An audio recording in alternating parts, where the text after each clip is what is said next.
सर्वप्रथम त धन्यवाद अमर भाइ लगायत ओहायो नेपाल जुन च्यानल छ तपाईँहरूको त्यो मार्फत मेरो केही भनाइ राख्न आज समय दिनुभएको छ, त्यसको लागि धन्यवाद व्यक्त गर्न चाहन्छु।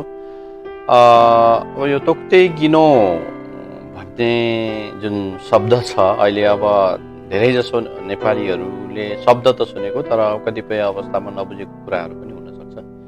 यो चाहिँ एउटा भिसा स्टेटस हो। एक शब्दमा भन्नुपर्दाखेरि जापान सरकारले जापानमा काम गर्नको लागि कामदार भिसामा विदेशबाट आउन पाउने अथवा जापानमै भएको विदेशीहरूको लागि व्यवस्था गरिएको एउटा चाहिँ भिसाको स्टेटस हो। र यो चाहिँ विशेष गरेर जापानको विभिन्न क्षेत्र जस्तै 14वटा क्षेत्रहरूकोमा चाहिँ यो भिसा अन्तर्गत रहेर काम गर्न पाउने भन्ने जापान सरकारले व्यवस्था गरेको छ।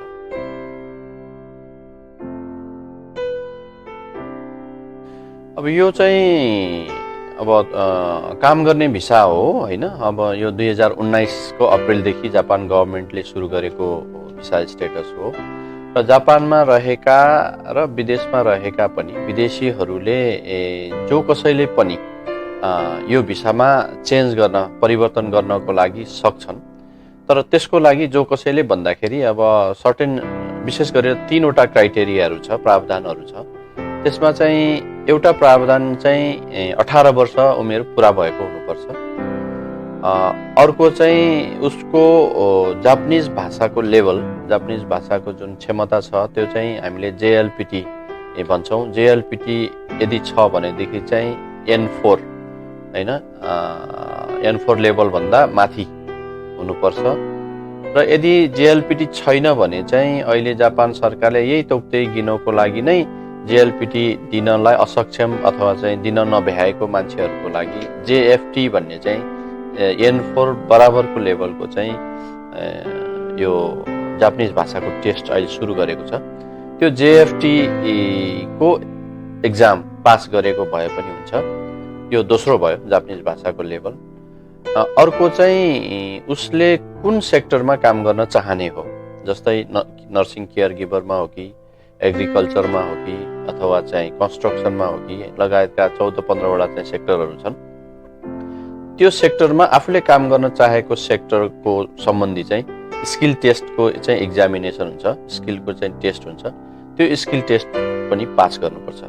यदि यो 3टा चाहिँ क्राइटेरिया उसले पुरा गरेको छ भने उसले चाहिँ तोक्ते गिनोको लागि एप्लाई गर्न पाउँछ र त्यसको लागि उसलाई लिने कम्पनी पनि चाहियो। यो चाहिँ अब 4थो क्राइटेरिया भनौँ न। यति भएपछि चाहिँ उसले चेन्ज गर्न सक्छ।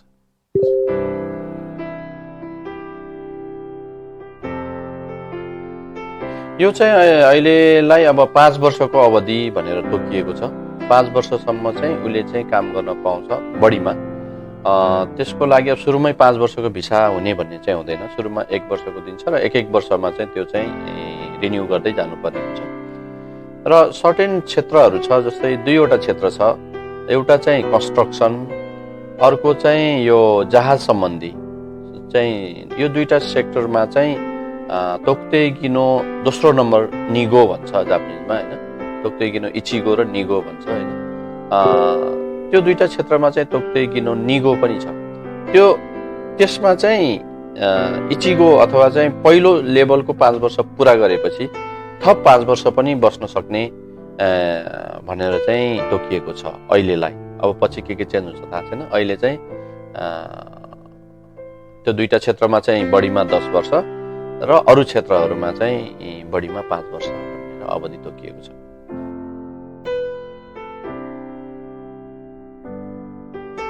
यस्तो छ, अब त्यस्तो ठुलो एमाउन्ट लागत भन्ने छैन। उसले त्यस भाषाको त्यो जुन भिसा पाउने बेलासम्मको जुन तयारीहरू गर्नुपर्छ, जस्तै भाषा पुगेन भने भाषा पढ्नु पर्ला अथवा चाहिँ एक्जामिनेसन तयारी गर्नु पर्ला, तयारी क्लासहरू लिनु पर्ला हैन।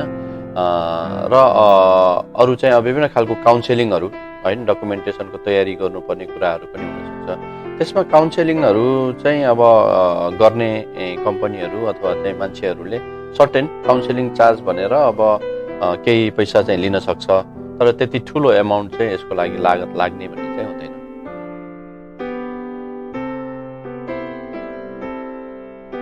मैले अघि पनि भने यो अघिको 3वटा क्राइटेरिया पुरा गरेको छ भनेदेखि जो कसैले पनि मिल्छ, विद्यार्थीले पनि मिल्छ, कुकहरूले पनि मिल्छ, अरू भिसामा भएको मान्छेहरूले पनि छ, बिजनेसम्यानले पनि मिल्छ। त्यही भएर यसमा चाहिँ कुन भिसाबाट जान मिल्ने नमिल्ने भन्ने चाहिँ हुँदैन। एप्लिकेसन दिन मिल्छ र अब उसलाई त्यो भिसामा दिने कि नदिने भन्ने कुरो चाहिँ इमिग्रेसनको कुरो हो। जस्तै अब अहिले विशेष गरेर हामी कहाँ पनि सल्लाहमा आउनुहुने चाहिँ अब रिफ्युजीहरू एप्लाई गरेको होइन, रिफ्युजी एप्लाई गरेर बसिराख्नु भएको र अथवा चाहिँ त्यसमा पनि अब नेपाल जानको लागि तयारी भिसा दिएको, जुम्बी भिसा दिएको मान्छेहरू र अर्को चाहिँ विद्यार्थीहरूको ओभरवर्कको कारणले गर्दा भिसा चाहिँ रिन्यू हुन नसकेर नेपाल फर्किनको लागि दिएको भिसा, त्यस्तो मान्छेहरूको धेरै चाहिँ हामीलाई आउँछ। उहाँहरूले पनि एप्लिकेसन दिन चाहिँ पाउँछ। तर अब इमिग्रेसनले उहाँहरूले एप्लिकेसन दिएको कम्पनीको कुरा र उहाँहरूकै अहिलेसम्मको रेकर्ड हेरेर भिसा दिने नदिने कुराहरू चाहिँ हुन्छ।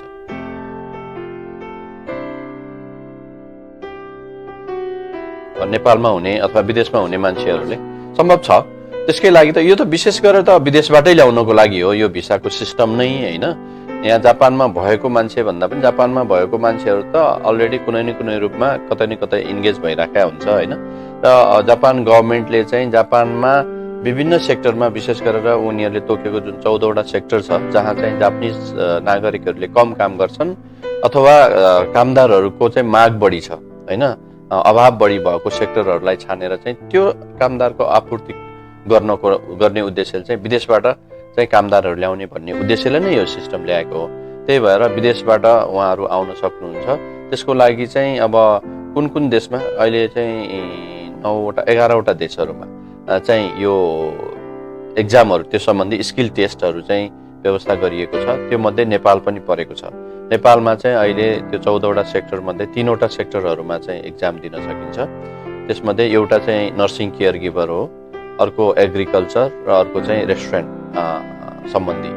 यो 3वटा सेक्टरको चाहिँ एक्जाम नेपालमै पनि दिन पाइन्छ यदि उहाँहरूले नेपालमै त्यो स्किल टेस्ट दिनुभएको छ र पास हुनुभएको छ र अघि भने जस्तो जापानिज ल्याङ्ग्वेजको चाहिँ N4 लेभलभन्दा माथि अथवा JFT को टेस्ट पास गर्नुभएको छ र उमेरको हिसाबले 18 वर्षभन्दा माथि हुनुहुन्छ भने उहाँहरू जापानको कम्पनीमा म्याचिङ अथवा जापानको कम्पनी खोजेर अथवा पाएको खण्डमा चाहिँ जापान आउन सक्नुहुन्छ त्यही भिसामा।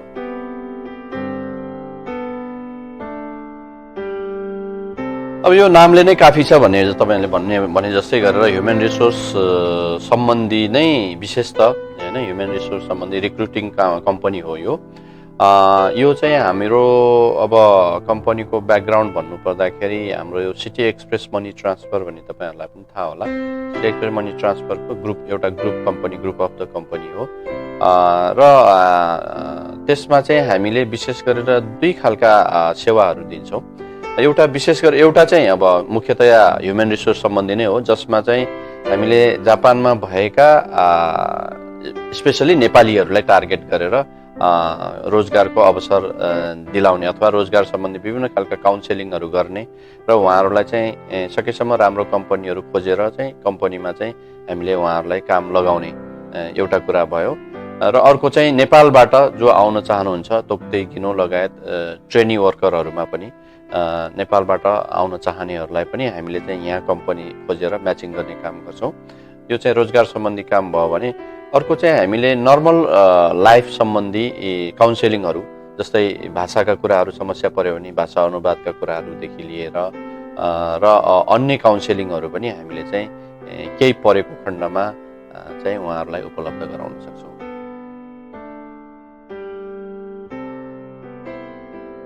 अब त्यो खालको समस्या अब धेरै नै छ हामी नेपालीहरूको बिचमा हैन। अब मान्छेहरूले कम्पनी नभइकन व्यक्तिगत रूपमा बाटोमा बसेर हामी म काम लगाइदिन्छु पैसा देऊ पहिला भन्ने खालको समस्याहरू धेरै नै छ हैन। त्यो समस्याहरू आज मात्रै हैन, अब केही वर्ष अगाडिदेखि नै आइराखेको समस्याहरू हो। त्यो खालको समस्यालाई चाहिँ अलिकता कम गर्न सकिन्छ कि भनेर नै हामी चाहिँ यो फिल्डमा लागेका हौँ। यो किनभने यो जुन रिक्रुटमेन्टको काम भनेको जापानमा हेर्ने हो भने एउटा ठुला लिस्टेड कम्पनीहरू पनि रिक्रुटमेन्ट कम्पनीहरू छन् र यसलाई चाहिँ यो व्यवसायलाई एउटा इज्जतदार व्यवसाय होइन एउटा चाहिँ इमेजेबल बिजनेसमा चेन्ज गर्नको लागि हामी चाहिँ व्यवसायमा लागेका छौँ र यदि कसैले होइन तपाईँलाई चाहिँ म काम लगाइदिन्छु पहिला पैसा देऊ त्यस्तो भन्छ भने त्यसको पछाडि नलाग्नुहोस् भन्न चाहन्छौँ हामी चाहिँ होइन। अर्को चाहिँ के हो भने यो काम आफैमा पनि एकदम महत्त्वपूर्ण काम हो जस्तो लाग्छ मलाई चाहिँ होइन। किनभने म आफै पनि अब सुरुमा हामीले चाहिँ एउटा नेपाली पत्रिका गरेका थियौँ। त्यो एउटा नेपालीहरूलाई जापानमा भएका इन्फर्मेसनहरू नेपाली भाषामै दिनको लागि पनि त्यो आफै एउटा चाहिँ महत्त्वपूर्ण काम थियो। त्यसपछि हामीले चाहिँ एउटा स्कुल बनायौँ, स्कुल खोल्यौँ। त्यो पनि एउटा बच्चाहरूको लागि एजुकेसन दिने सिलसिलामा चाहिँ राम्रो एउटा चाहिँ महत्त्वपूर्ण काम थियो जस्तो लाग्छ। र त्यसै सिलसिलामा चाहिँ अहिले पछिल्लो समयमा रोजगारको क्षेत्रमा चाहिँ अलिकति धेरै नै समस्याहरू आएको र सही मान्छेलाई सही कम्पनी भेट्टाएर चाहिँ काम लगाउने खालको जुन प्रवृत्तिहरू अथवा खालको चाहिँ कामहरू नभएको हुनाले त्यसमा चाहिँ हामीले अलिकता राम्रो तरिकाले चाहिँ मान्छेहरूलाई किनभने त्यो भनेको उनीहरूको भविष्यसँग जोडिने कुरा हो, क्यारियरसँग जोडिने कुरा भएको हुनाले यो चाहिँ एउटा अलिकता महत्त्वपूर्ण काम र जिम्मेवार पनि काम हो भनेर हामी चाहिँ क्षेत्रमा लागेका छौँ। र यदि कसैलाई होइन तपाईँहरूलाई काम सम्बन्धी अथवा चाहिँ आगामी क्यारियर सम्बन्धी होइन केही त्यस्तो खालको मतलब परामर्शहरू लिनु छ भने काउन्सिलिङहरू लिन्छ भने हामीलाई सम्पर्क गर्नु सक्नुहुन्छ। र यदि कसैले तपाईँलाई बिना होइन अब आधार भनौँ न बाटोमा भेटेको आधारमा ल म चाहिँ काम लगाइदिन्छु यति पैसा देऊ भनेर सुरुमै पैसाको कुरा गर्छ र पैसा माग्छ भने त्यसबाट चाहिँ तपाईँहरू बच्नु हुन चाहिँ अनुरोध गर्दछौँ। र हामीले पनि त्यो गरेका छैनौँ र हामीले पनि काम भइसकेपछि एज अ काउन्सिलिङ फीको रूपमा सर्टेन होइन मिनिमम एमाउन्ट चाहिँ हामीले लिन्छौँ। अफिस पनि चलाउनु पर्छ हाम्रो पनि। तर बजारमा देखे जस्तो 30 मान 40 मान 50-60 मानसम्म चाहिँ मान्छेहरूले चाहिँ पैसा लिएर काम लगाए। कतिपयले त भिसा मात्रै निकालेर काम आफै खोज भन्ने खालको पनि हामीले सुनेका छौँ। त्यो मात्रै नभए कतिपयले अब पैसा लिने तर पछि चाहिँ कन्ट्याक्टमा नहुने भन्ने समस्याहरू पनि धेरै आएको छ। त्यसबाट चाहिँ बच्नु हुन चाहिँ हामी चाहिँ अनुरोध गर्न चाहन्छौँ।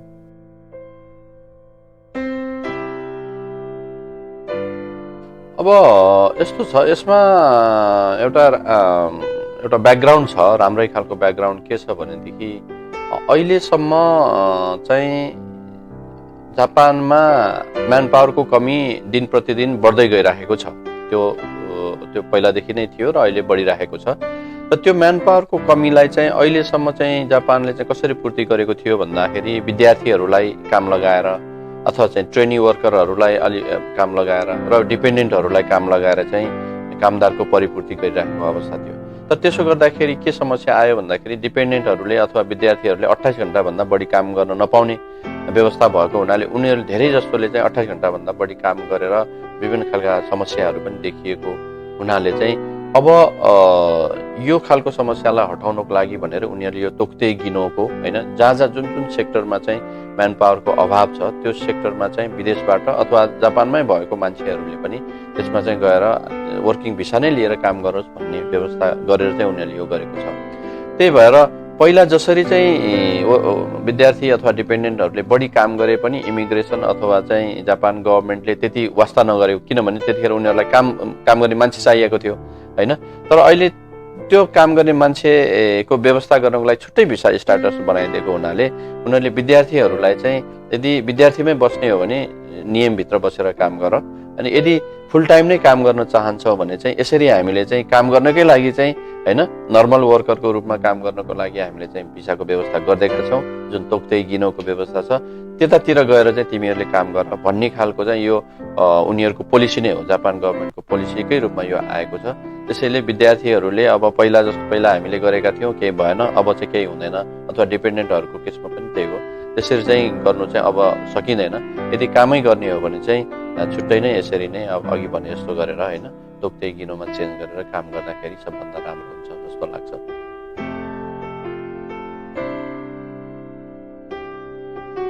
अब डिपेन्डेन्टकै केसमा चाहिँ अब बाहिरबाट ल्याउन चाहिँ अहिले पाइँदैन होइन, अहिले अब सुरुको व्यवस्थामा। अब तर त्यो खालको समस्या चाहिँ अब धेरै ठाउँबाट चाहिँ आवाज उठिरहेको हुनाले अब आगामी दिनमा यो पनि चेन्ज गर्न सक्छ कि भन्ने चाहिँ अब हामीले पनि विभिन्न फोरमहरूमा आवाज उठाइरहेका छौँ होइन।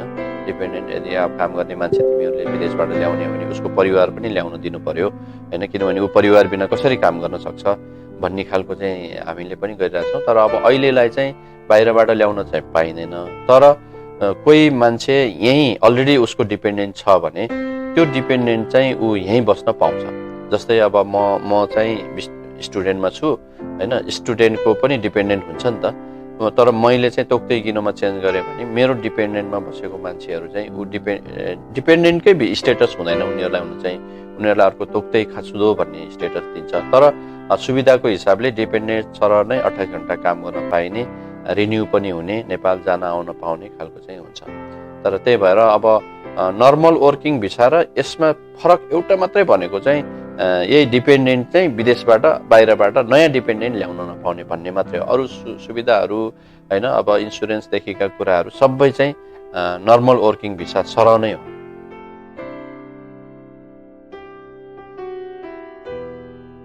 त्यस्तो अब खासै तोकिएको चाहिँ छैन होइन। नर्मल्ली अब काममा जुन उसले नयाँ भिसा लिएर नयाँ कम्पनीमा जान्छ भने उसले अब कम्पनीमा जानसाथ फेरि बिदा पाउने भन्ने त नहोला होइन। अब इमर्जेन्सी केसमा त छुट्टै कुरा हो।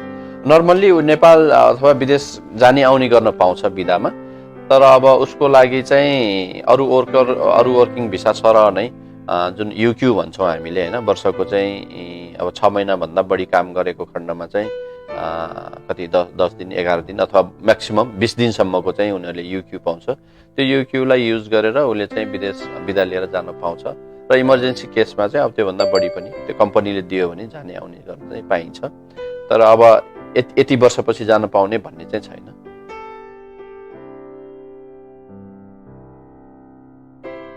त्यही हो, अब मैले अघि पनि भनेअनुसार यो हामीले यो बिजनेस सुरु गर्नु भनेको चाहिँ एउटा नेपालीहरूलाई राम्रो खालको मान्छेहरू राम्रो कम्पनीमा चाहिँ हामीले चाहिँ इन्ट्रोड्युस गर्न सकौँ र जसले गर्दाखेरि उहाँहरूको क्यारियर पनि राम्रो बनोस् होइन। पछिल्लो समयमा रोजगारको समस्या धेरै भएको हुनाले त्यसलाई चाहिँ केही हदसम्म पनि कम गर्न सकिन्छ कि भन्ने हिसाबले हामीले चाहिँ काम गरिरहेका छौँ।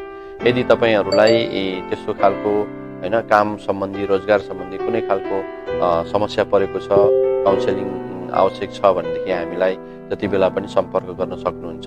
हाम्रो चाहिँ अफिसको फोन नम्बर अथवा भाइबर नम्बर पनि छ। हाम्रो चाहिँ त्यो नम्बर चाहिँ 08048684526 यो नम्बरमा चाहिँ तपाईँहरूले जतिखेर पनि हामीलाई सम्पर्क गर्न सक्नुहुन्छ।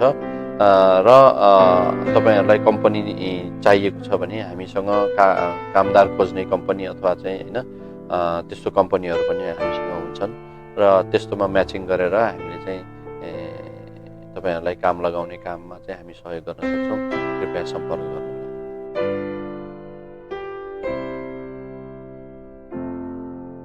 हस्, धन्यवाद सबैजनालाई आजको यो सुनिदिनु भयो। र अब छोटो समयमा धेरै कुराहरू ब्रिफिङ गर्न नसकिने पनि हुनसक्छ। र लास्टमा चाहिँ म के भन्न चाहन्छु भने यो तोक्तै गिनो भनेर जुन परिवार ल्याउन नपाउने भन्ने कुरालाई मात्रै आधार बनाएर तपाईँहरू जो नेपालीहरूको जुन सुनिन्छ भागिराख्नु भएको जस्तो लाग्छ मलाई। तर अहिलेको अवस्थामा भनेको अब नर्मल वर्किङ भिसा भन्दा यो तोक्तै गिनोमा जाने क्रम चाहिँ बढिराखेको छ अन्य देशका मान्छेहरू। र तपाईँहरू पनि केही समयको लागि परिवार भन्दा पनि पहिला आफ्नो सेटलमेन्ट सोच्नु होला। र के अरे त्यसको लागि हामीले सहजीकरण गर्ने काम गर्छौँ। र अन्य आवश्यक केही इन्फर्मेसनहरू चाहिएमा फेरि सम्पर्क गर्नु होला।